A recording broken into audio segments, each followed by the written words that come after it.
السلام علیکم ورحمۃ اللہ وبرکاتہ۔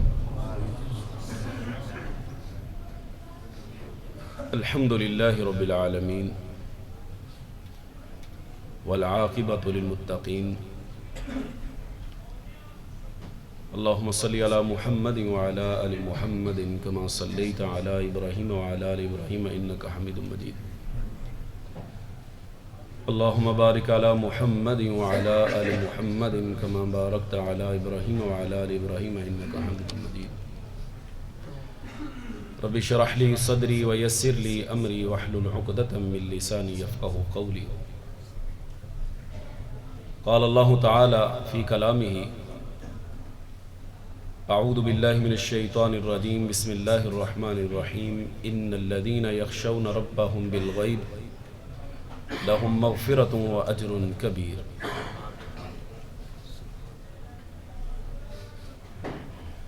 29واں پارہ ہے سورۃ الملک کی ایک آیت مبارکہ میں نے آپ کے سامنے تلاوت کی ہے۔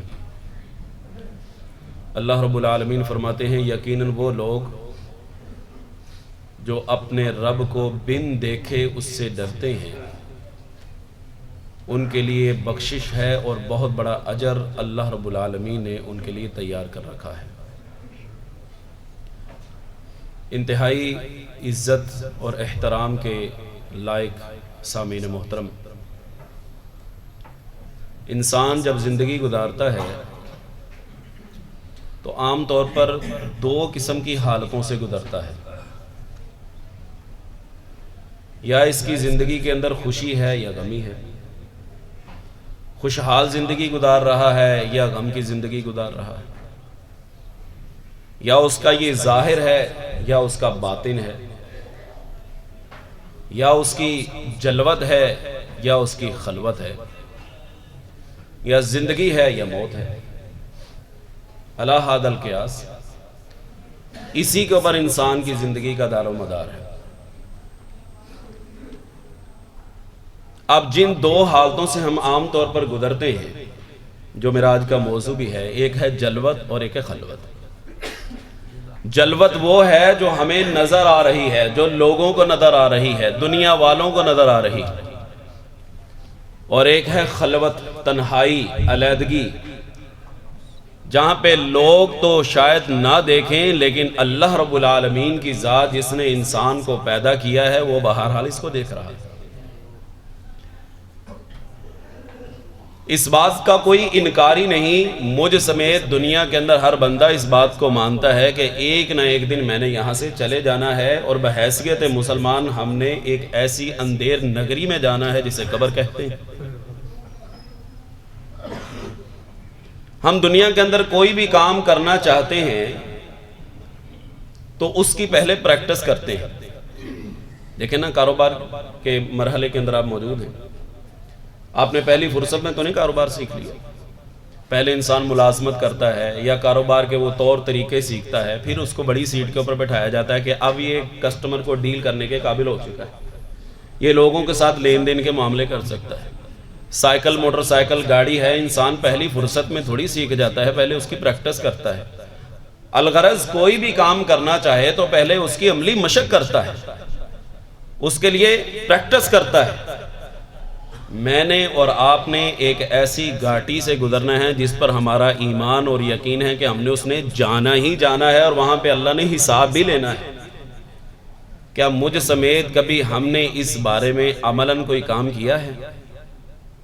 یعنی جس تنہائی کے اندر ہم نے جانا ہے، یہ کیسا ایک دردناک مرحلہ ہوگا، کس قدر خوفناک مرحلہ ہوگا۔ انسان روزانہ سوتا ہے، اپنے بستر پر آنکھ کھلتی ہے، لیکن ایک رات ایسی آئے کہ اس کی آنکھ قبر میں جا کے کھلے، اور وہاں پہ دائیں بائیں اوپر نیچے کہیں بھاگنے کی گنجائش باقی نہیں۔ یہاں پہ تو ہمارے پاس موقع ہے نا، اپنے کمرے سے باہر آ سکتا ہوں، میں لائٹ چلا سکتا ہوں، لیکن وہاں پہ بھاگنے کی کوئی راہ نہیں۔ اس گھاٹی سے گزرنے کے لیے کیا دنیا کے اندر میں نے عملاً کبھی کوئی مشق کی ہے؟ اسے خلوت کہا جاتا ہے۔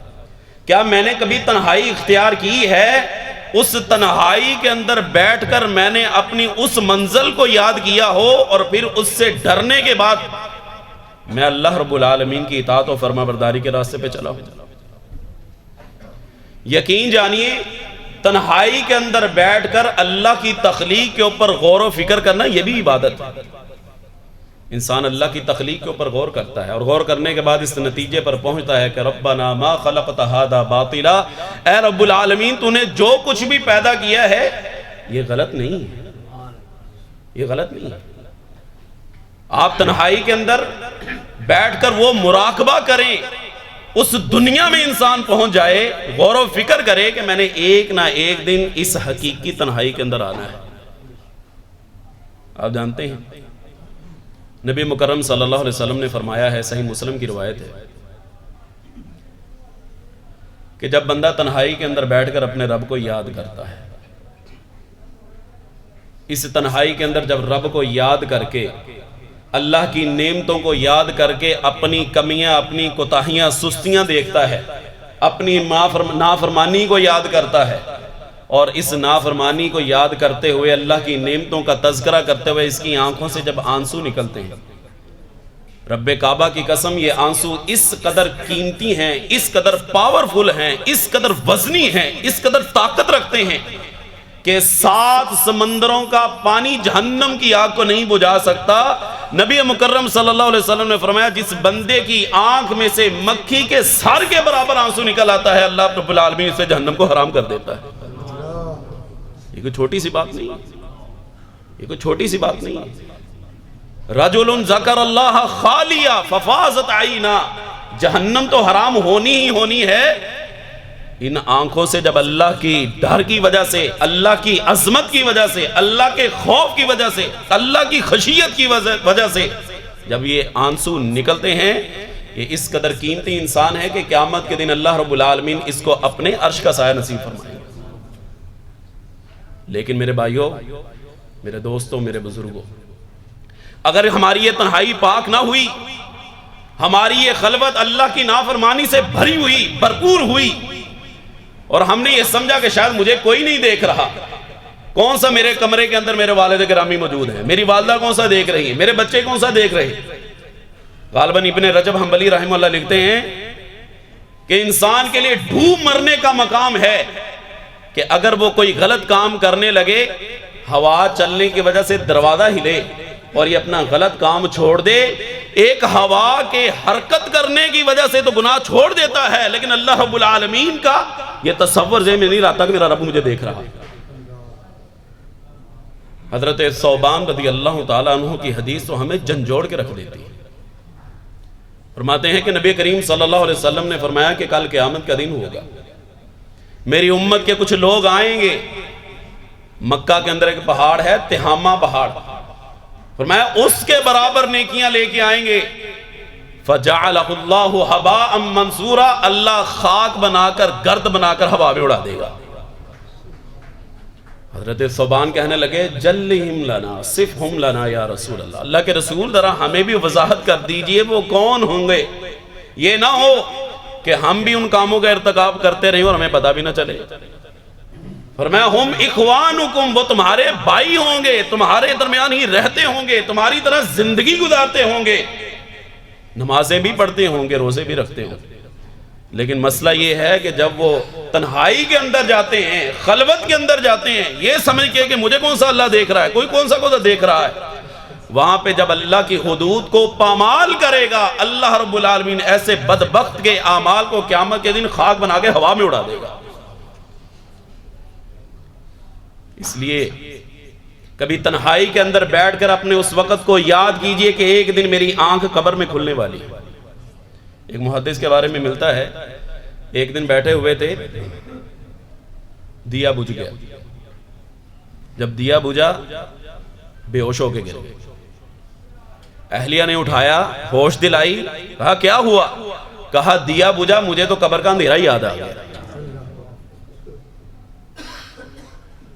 ہمارے ہاں بھی کئی دفعہ ہمیں ایسا موقع ملتا ہے، جب لائٹ بند ہو جاتی ہے ہمارے ہاں، عام طور پر ہم روشنی کا اہتمام کرنے کی کوشش کرتے ہیں، لیکن یہ لائٹ کا جانا اور لائٹ کا بند ہم خود بھی کر لینا، ایک اندھیرے کا سامان بنا لینا، یہ بھی ہمارے لیے باعث رحمت ہے، اس انداز کے ساتھ کہ انسان اپنے اس وقت کو یاد کر لے جہاں پہ اس نے جانا ہے۔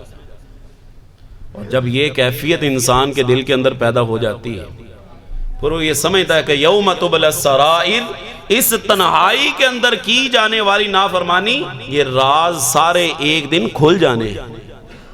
یوم تبلی السرائر، اللہ رب العالمین فرماتے ہیں اس دن راز کھل جائیں گے۔ اس لیے ساتھیو، یارو، یہ اس دور سے جس سے ہم گزر رہے ہیں، جو فتنوں کی بھرمار ہے، فتنوں سے بھرا پڑا ہے، نبی علیہ السلام نے فرمایا تھا نا کہ ہر آنے والا دن پہلے والے دن سے زیادہ بھیانک ہوگا۔ اس قدر فتنے ہوں گے کہ بندہ صبح کے وقت مومن، شام کے وقت کافر، اور شام کے وقت مومن تو صبح کے وقت کافر ہوگا۔ یہ سوشل میڈیا ہمارے ہاتھ میں ہے، یہ جو واٹس ایپ، فیس بک استعمال کرتے وقت اور اس کے اندر فحش اور اس طرح کی چیزیں دیکھتے وقت ہم یہ سمجھیں کہ شاید مجھے کون سا کوئی دیکھ رہا ہے۔ یہ بات یاد رکھ لیں، خلاصۃ الکلام بات یہی ہے، اور انسان یہ جانتا ہے، صرف جھنجھوڑنے کے لیے یہاں پہ بیٹھ کے بیان کر رہا ہوں، دنیا لاکھ نہ دیکھے، آپ دنیا والوں سے اوجھل ہو کے چلے جائیں۔ حضرت یونس علیہ السلام مچھلی کے پیٹ میں تھے تو اللہ کو وہاں پہ بھی علم تھی۔ کہاں چلے جائیں گے آپ؟ کہاں تک چھپ جائیں گے؟ کہاں تک اپنے آپ کو چھپا لیں گے؟ لیکن یاد رکھیے، اپنے رب سے آپ کبھی نہیں چھپ سکتے، اپنے رب کی نظروں سے آپ کبھی اوجھل نہیں ہو سکتے۔ اس لیے اگر اللہ رب العالمین اس بات کا موقع دے، اور آپ کو موقع نکالنا چاہیے، انسان تنہائی کے اندر بیٹھے، خلوت میں جائے، اپنی اس خلوت کو یاد کرے، اپنی اس تنہائی کو یاد کرے۔ جس کی تنہائی پاک ہے، جس کی خلوت پاک ہے، خصوصی طور پر ینگ جنریشن، نوجوان، آج کا جو طبقہ ہے، ان کے لیے تو بہت ضروری ہے کہ انسان اپنی تنہائی کو پاک کرے، اپنی خلوت کو پاک ہے۔ جلوت میں تو لوگوں کو سب کو دکھا دیتا ہے نا کہ میں کیا ہوں، اور انسان نظر آ رہا ہے، لیکن اصل امتحان تو انسان کا خلوت کے اندر ہے کہ وہ تنہائی کے اندر اللہ رب العالمین کی کس قدر عبادت کرتا ہے۔ اللہ رب العالمین سے دعا ہے کہ اللہ تعالی ہمیں اپنی جلوت کے ساتھ ساتھ اپنی خلوت بھی پاک کرنے کی توفیق عطا فرمائے، اللہ ہمیں اپنی تنہائی کو پاک کرنے کی توفیق عطا فرمائے۔ وما علیہ الا البلاغ المبین۔